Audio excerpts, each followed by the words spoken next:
अस्सलाम वालेकुम dear students. आज का जो हमारा टॉपिक है वो है डार्क रिएक्शन। उससे पहले हम प्रीवियस लेक्चर को देखते हैं जिसके अंदर हमने लाइट रिएक्शन को पढ़ा था कि हम जब इलेक्ट्रॉन एक जगह से दूसरी जगह ट्रांसफर करते हैं थ्रू इलेक्ट्रॉन ट्रांसपोर्ट चेन, सबसे पहले इलेक्ट्रॉन हाई एनर्जी की वजह से प्राइमरी इलेक्ट्रॉन एक्सेप्टर की तरफ गया था, फिर हायर लेवल से लोअर लेवल की तरफ मूव करता है थ्रू इलेक्ट्रॉन ट्रांसपोर्ट चेन, जिससे एनर्जी जनरेट होती है और हमने एटीपी बनाया था और उसके साथ NADPH जो कि हाई एनर्जी मॉलिक्यूल थे।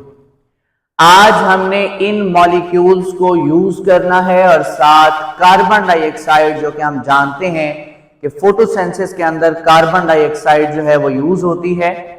सो इन एटीपी और NADPH के मॉलिक्यूल के साथ साथ हम कार्बन डाइऑक्साइड और उसके साथ ये दो मॉलिक्यूल यूज करेंगे और हम अपना फाइनल प्रोडक्ट ग्लूकोज बनाएंगे जो प्लांट्स बना के हमें देते हैं। यानी हम हर चीज प्लांट से ले रहे हैं, तो प्लांट से जब हम एनर्जी लेते हैं तो वो in the form of glucose या सक्रोज होती है। तो हम इस कार्बन डाइऑक्साइड और एटीपी को यूज करते हुए अपना प्राइमरी प्रोडक्ट बनाएंगे जिसे हम नाम देते हैं ग्लूकोज का। अब ये डार्क रिएक्शन जो है वो एक साइंसदान था मेल्विन कैल्विन जिसने इसे डिस्कवर किया और इसका नाम भी कैल्विन साइकिल रखा। लेकिन हम इसे डार्क रिएक्शन के तौर पे भी जानते हैं क्योंकि हम इसका डिफरेंस पहले पढ़ चुके हैं। जो लाइट की प्रेजेंस में ना हो उन्हें हम नाम देते हैं डार्क रिएक्शन का। सो दूसरा नाम मेल्विन कैल्विन ने अपने नाम से रखा जिसको उसने नाम दिया कैल्विन साइकिल का। तो आप ये भी यूज कर सकते हैं। अब डार्क रिएक्शन 3 स्टेप्स के अंदर होता है जिसमें सबसे पहले CO2 फिक्सेशन आता है। हम कार्बन डाइऑक्साइड जो हमारे इन्वायरमेंट के अंदर मौजूद है उस CO2 को यूज करेंगे और इस साइकिल के अंदर ऐड करेंगे।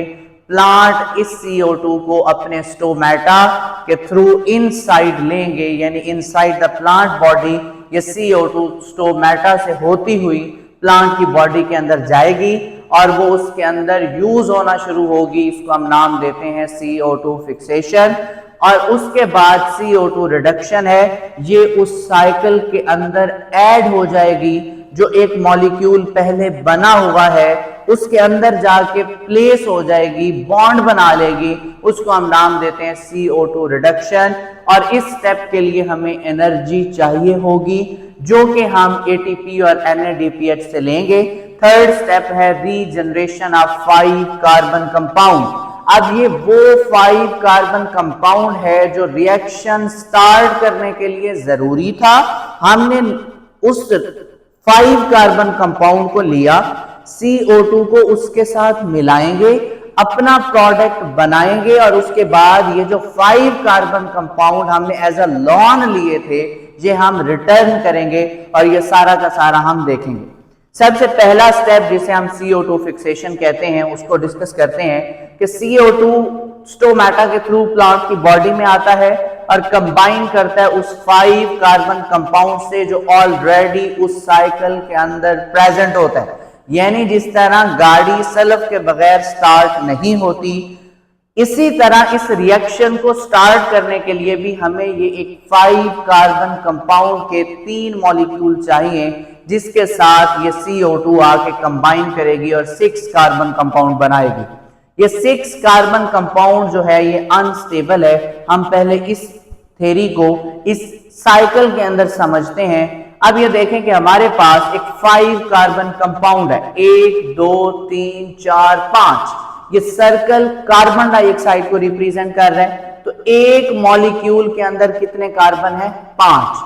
सो हमने इस एक मॉलिक्यूल जैसे 2 मॉलिक्यूल और लेने हैं, यानी हमने टोटल 3 मॉलिक्यूल बनाने हैं किसके? 5 कार्बन कंपाउंड के। ये हमारे पास एक ऐसा कंपाउंड है जिसके अंदर 5 कार्बन है, तो हमने 5 कार्बन वाले 3 मॉलिक्यूल लेने हैं। तो अगर हम कार्बन एटम गिने तो वो 15 हो जाएंगे, जो कि आपके लिए जरूरी नहीं है, लेकिन मैं आपको समझा रहा हूं ताकि आपका कंसेप्ट क्लियर हो कि हमारे पास 15 कार्बन थी या 5 कार्बन वाले 3 मॉलिक्यूल थे। अब जितने मॉलिक्यूल हमने इस कंपाउंड के लेने हैं और वो 3 ही लेंगे क्योंकि इस रिएक्शन को स्टार्ट करने के लिए हमें 3 मॉलिक्यूल जो है वो चाहिए थे। सो दैट्स वाई हमने 3 CO2 इसके अंदर ऐड करने हैं। जब 3 CO2 इसके अंदर हम ऐड करेंगे, हर एक मॉलिक्यूल के साथ कार्बन डाइऑक्साइड अटैच हो जाएगी, एक पहले मॉलिक्यूल के साथ, एक दूसरे के साथ, एक तीसरे के साथ। अब आपकी बुक के ऊपर अरेंजमेंट थोड़ा सा डिफरेंट है, लेकिन मैंने यहां आपको समझाने के लिए अरेंजमेंट थोड़ी सी चेंज की है। आप ये भी बना सकते हैं, ये भी गलत नहीं है। पहले मॉलिक्यूल के साथ एक कार्बन आके अटैच हो जाएगी, दूसरे के साथ एक CO2 अटैच हो जाएगी और तीसरे के साथ CO2 अटैच हो जाएगी। मैं कार्बन का वर्ड यूज कर रहा हूं, लेकिन बेसिकली अटैच क्या हो रहा है, CO2, लेकिन मैं यहाँ पे कार्बन मेंशन कर रहा हूं तो इसी वजह से मैं उसे कार्बन ही पुकार रहा हूं। अब मेरे एक मॉलिक्यूल के अंदर पहले 5 कार्बन थी, अब CO2 के ऐड होने से एक मॉलिक्यूल के अंदर 6 कार्बन हो गए हैं। हम गिनते हैं 1 2 3 4 5, ये तो ऑलरेडी रिएक्शन के अंदर मौजूद थे, लेकिन जो हमने CO2 एक ऐड किया वो क्या हो गया, 6। अब मेरे पास मॉलिक्यूल 3 ही हैं, लेकिन 5 कार्बन नहीं है, बल्कि हर एक मॉलिक्यूल में अब कितनी कार्बन हो गई है, 6 कार्बन हो गई हैं। पहले कार्बन 15 थी, अब मैंने 3 ऐड कर दी तो अब कार्बन कितनी हो गई, 18। अब हमने बात की कि ये कंपाउंड बन तो जाता है, लेकिन ये अनस्टेबल होता है। अनस्टेबल होने की वजह से ये ब्रेक हो जाता है। मैंने ब्लैक एरो लगाया कि ये पहला मॉलिक्यूल यहां से ब्रेक होगा, मैंने यहां पे ड्रॉ कर दिया, पहली 3 कार्बन यहां पे, दूसरी 3 कार्बन यहां पे, सेम एज इट दूसरा मॉलिक्यूल भी यहां से ब्रेक होगा, ये आ गया 3 कार्बन और ये आगे वाली 3 कार्बन यहां पे। मैंने same as it red colour use किया उसके दूसरे पार्ट के लिए, तीसरा पार्ट दरमियान से टूटेगा, 3 कार्बन एक साइड पे और 3 कार्बन दूसरी साइड पे आ जाएंगे। क्यों? क्योंकि ये अनस्टेबल था, इसकी स्टेबिलिटी में फर्क आ रहा था। सो दैट्स व्हाई हमने इसे स्टेबल करने के लिए 3 कार्बन वाले मॉलिक्यूल के अंदर तोड़ दिया। अब अगर हम देखें तो ये एक मॉलिक्यूल है, ये दूसरा मॉलिक्यूल है और ये तीसरा मॉलिक्यूल है। हम ये मॉलिक्यूल इस हिस्से को लेके गिन रहे हैं, लेकिन अगर हम 3 कार्बन वाले मॉलिक्यूल गिने तो 1 2 3 4 5 और 6, यानी 6 मॉलिक्यूल हैं और हर एक मॉलिक्यूल में कार्बन कितनी है, 3। अब यानी 3 कार्बन वाले 6 मॉलिक्यूल बन चुके हैं।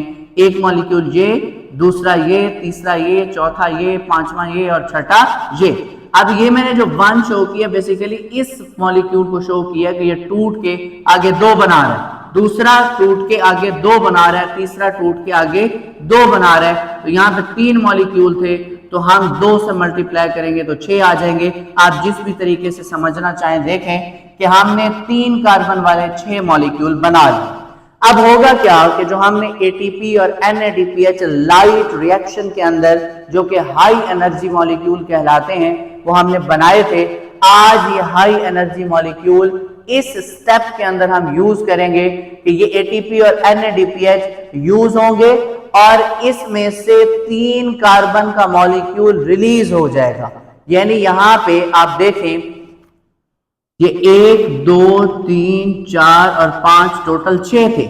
जो छठा मॉलिक्यूल है या उनमें से कोई भी एक रिमूव हो जाता है, रिमेनिंग 5 मॉलिक्यूल रह जाते हैं और हर 5 मॉलिक्यूल के अंदर कितनी कार्बन है, 3। हर एक मॉलिक्यूल के अंदर 3 कार्बन है, यानी अब हमारे पास 5 मॉलिक्यूल हैं 3 कार्बन वाली। लेकिन हमें जब रिएक्शन स्टार्ट करना है तो उसमें तो हमें 5 कार्बन वाले कंपाउंड चाहिए 3, लेकिन यहाँ पे एक चीज सिमिलर है, नंबर ऑफ कार्बन एटम। यहाँ पे देखें हैं तो ये 5 मॉलिक्यूल, लेकिन हर एक मॉलिक्यूल में कितने कार्बन है, 3। मल्टीप्लाई करें तो फिर भी कितने कार्बन हो गए, 15।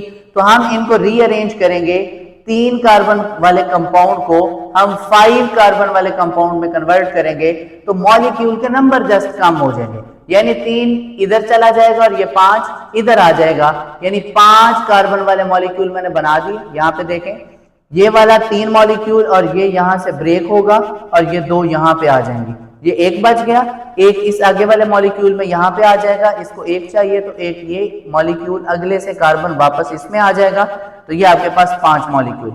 ये लास्ट वाले रह गए आपके पास, ये 3 कार्बन रिमूव हो गए, ये रह गए ये 3 कार्बन, और यहां से जो 2 कार्बन बचे थे वो इसके साथ अटैच हो जाएंगे, तो हमारे पास एक मॉलिक्यूल जो है उसके अंदर अब 5 कार्बन है, पहले एक मॉलिक्यूल में 3 कार्बन थे। तो हमने इसको रीअरेंज किया जिसके लिए हमें एनर्जी रिक्वायर्ड थी और वही एनर्जी हमने यूज की। तो अब हमारे पास 3 मॉलिक्यूल हैं, 1 2 3, लेकिन हर एक मॉलिक्यूल में कार्बन कितने हैं? 5। तो हमने रीअरेंज किया। अब ये वाला जो हमने रीअरेंज किया 5 कार्बन कंपाउंड, ये अगले रिएक्शन के अंदर यूज होगा। एक दफा रिवाइज करते हैं।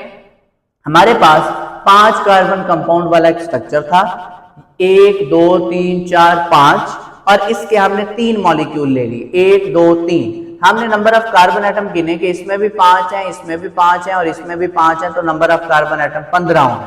अब हमने 3 ये मॉलिक्यूल थे तो 3 ही हमने CO2 ऐड करने थे, वो हमने कर दिए। इसमें से 3 कार्बन डाइऑक्साइड जो थे हर एक मॉलिक्यूल के साथ आके अटैच हो गए, जो मैंने रेड कलर में शो किए। अब जब मैंने एक एक इसमें ऐड किया तो पहले 5 थे, अब 6 हो गए। 6 + 6 + 6 तो कितने हो गए? 18 कार्बन।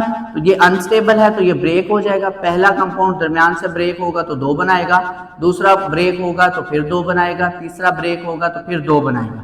अब आप देखें कि ये पहले में भी 3 कार्बन है, दूसरे में भी 3 है, तीसरे में भी 3 है, चौथे में भी 3, पांचवें में भी 3 और छठे में भी 3 कार्बन है। यानी हमारे पास 3 कार्बन है हर एक मॉलिक्यूल में, लेकिन नंबर ऑफ मॉलिक्यूल कितने हैं? 6, यानी 6 मॉलिक्यूल हो गए 3 कार्बन वाले। अब हम ATP और NADPH यूज करके इन 6 मॉलिक्यूल में से एक रिमूव कर लेंगे, बाकी हमारे पास 5 मॉलिक्यूल रह जाएंगे और हर एक मॉलिक्यूल में 3 कार्बन हमें नजर आ रहे हैं। अब हम क्या करेंगे कि हमें 3 कार्बन वाले मॉलिक्यूल नहीं चाहिए, बल्कि हमें 5 कार्बन वाले चाहिए। तो हम ये इस 3 के साथ ये 2 कार्बन लेके प्लस करेंगे तो हमारे पास एक मॉलिक्यूल, ये एक कार्बन इसमें से रह गई, 3 ये है, ये हम इसमें प्लस करेंगे टोटल 4 कार्बन, एक इसमें से लेके इसके साथ अटैच करेंगे तो टोटल 5 कार्बन। यहाँ पे ये 2 रह गई, इन 2 को हम इन 3 के साथ अटैच करेंगे तो ये आपके पास 5 कार्बन पूरी। तो अब हमने जो 3 कार्बन वाले मॉलिक्यूल थे उनको रीअरेंज किया एनर्जी यूज करके, और उनको हमने 5 कार्बन वाले कंपाउंड के अंदर कन्वर्ट कर दिया। अब हमारे पास 3 कार्बन वाले 3 मॉलिक्यूल हैं 5 कार्बन वाले। तो अब वो हमने जो रिएक्शन शुरू करने में उधार लिए थे, अब हमने वो रिएक्शन को रिवर्स कर दिए और अब अगेन ये वाला रिएक्शन शुरू होगा। अब ये जो हमने 3 कार्बन निकाले बाय, इसी तरह जो इससे पहले वाला रिएक्शन हुआ था उसमें भी 3 कार्बन साइड पे पड़े हुए थे।